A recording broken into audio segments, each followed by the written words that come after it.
Deep Dive with David Stendhal, where we trade without ego, no emotion, no greed, and no opinion.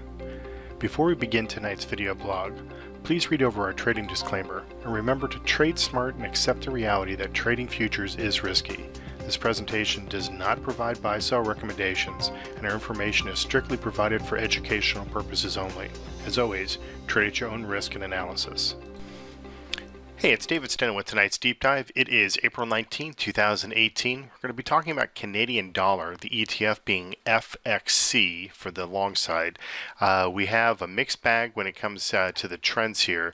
Got a negative technical rating. We do have a positive rating here for the seasonal tendencies, but for the coming 4 or 5 trading days, it's for the most part sideways. We just recently had a wave high that triggered, and if we pop over here to the pro alerts, that we had a number of alerts that just signaled here. We got a doubt, we got a pulse, we got a stretch, we got a T-rope, a lot of things taking place. So let's take a look at the market here real quickly, and you can see these are daily bars for the Canadian dollar. Recently I did a blog for Value Charts Trading, where we were talking about this profit-taking alert that came through here, which is called the surge high. Since then, we've actually had 2 T-ropes, which are basically indicators that are looking for a ceiling to the market. It's how are we reacting to certain specific moving averages, and when you're not able to penetrate and stay above them, you get this T-rope. So T-rope stands for tightrope, and what we're seeing is that the market was hitting a bit of a ceiling. Now today we actually had a stretch and a doubt high that actually triggered. That's what this this red dot, and just behind it you can see a little bit of a plus sign. So there's a couple of things that are taking place here. So it's not a major surprise that we've come up, hit a bit of a plateau, and it's reversing according to the pro alerts. When we're looking specifically at the wave high, what we're seeing is the wave high recently triggered. It was actually almost right at the peak right there, and the market has been tapering off and selling off ever since. So there's no major support or resistance, at least on a daily bar basis, as far as where the market did its little reversal. And so we're not really looking at anything other than the fact that if it should fall, and obviously it has, and we've got a lot of triggers, we've got coming up here, should it come this far, the 50-day moving average, and the fact that it's still headed lower, it could, by the time the market gets down to that level, we could get some type of an intersect with these support levels right through here. So it could take a while if you just kind of follow the arrow. It could take a little while for the market to really sell off to that particular level. But if it did, that would be a sizable retracement, these levels down through here, and there's enough of them that we would look at this as major support for the market. Now obviously with the wave high that just triggered, along with in the past, obviously they're not showing up on the deep dives, at least those tables, but you can see that the market did generate a couple of elastic level pivots. And you can see that the market continued a little bit higher, although it was not necessarily really strong, but you can see that there was a strong bearing here in the elastic level where it was pointed to the downside, while the market was sideways to slightly up through here. But the real kicker here is that we've had a number of alerts that have occurred since the 12th of April, and since then we've had a number of things that have actually triggered.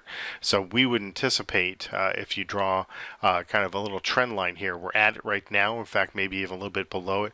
I think that we're going to see more of a continuation to the downside. At least that's the way that we would be looking at things. Now our systems, if I come back here to the website, we're still net long, surprisingly, but we are, you can see here on the 18th, yesterday, we're starting to trigger some of the shorts. So we've got 3 long, and long, and we have 1 short. So we have a little bit of a hedge, kind of nice little profit going on a per contract basis. But the way things would work out is that I would anticipate that more of these longs are going to unwind themselves.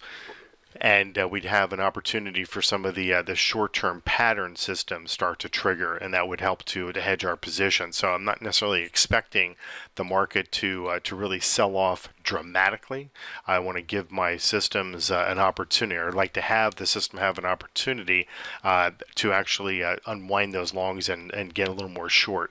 So when it comes to looking at the view of the market from a systematic approach, while we're waiting for those conditions to take place, I'd like to see the market meander and just kind of move a little more sideways and then have another stair step down to give the systems an opportunity to actually get rid of some of the longs and start getting into the shorts, assuming that that we actually don't hold here and we actually are able to sell off. So at least from the systematic approach, all is well.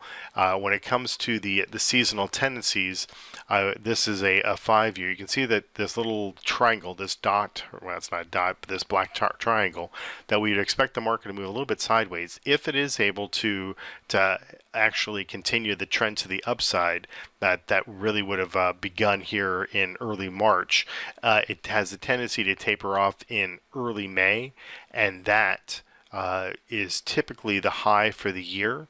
Well, there's a high in January, but the remainder of the year, that is the high. So there's some tradable trends that can emerge here, and the seasonals might be looking for a little more upside, but only for the foreseeable 10 days or so. And then once that happens, we would anticipate that there'd be tradable ranges, tradable trends, I should say, that we could take advantage of. And so we'll see how things kind of play out here. But I'd say that it's pretty difficult for the market to base here and head higher. I think there's enough action here, specifically with this stretch high, that I would anticipate that there's a little more of an opportunity to the downside. Stretch high, that's one of the more important ones that we always look at, and the fact that it's triggered bodes negatively for the market as a whole. So hopefully our systems will heed the warning and dump some of the longs, establish some more shorts, and we can take advantage of some type of a trend to the downside. We will take a look at some more markets in the coming days, and we'll go from there. Thanks so much for watching.